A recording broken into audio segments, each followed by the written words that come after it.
નમસ્કાર, થર્ડ આઈ એક્સપ્રેસમાં તમારું સ્વાગત છે. મારી ચેનલને લાઈક, શેર અને સબસ્ક્રાઇબ કરશો.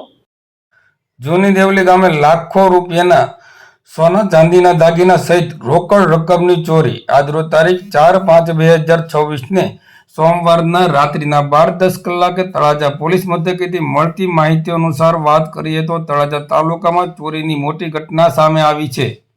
જૂની દેવલી ગામે રહેતા વેપારી સુપ્તેશભાઈ શ્રીકાંતભાઈ પંડ્યાના બંધ મકાનમાં અજાણ્યા તસ્કરો ઘૂસી ગયા હતા અને લાખોની ચોરી કરી ફરાર થઈ ગયા હતા.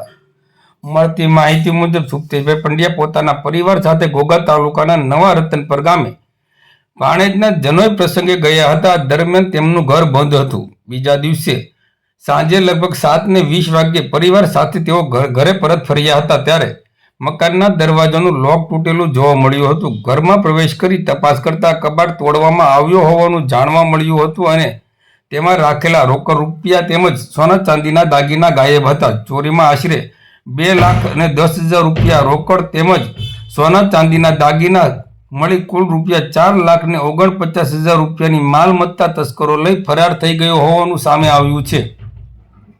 આ બનાવ અંગે સુપ્તેશભાઈ પંડ્યા દ્વારા તળાજા પોલીસ સ્ટેશનમાં ફરિયાદ નોંધાવવામાં આવી છે. પોલીસે અજાણ્યા આરોપીઓ વિરુદ્ધ ગુનો નોંધી તપાસ હાથ ધરી છે અને આસપાસના સીસીટીવી ફૂટેજના આધારે આરોપી સુધી પહોંચવાનો પ્રયાસ કરવામાં આવી રહ્યો છે. ઘટનાના પગલે વિસ્તારમાં ભય અને ચિંતાનો માહોલ જોવા મળી રહ્યો છે.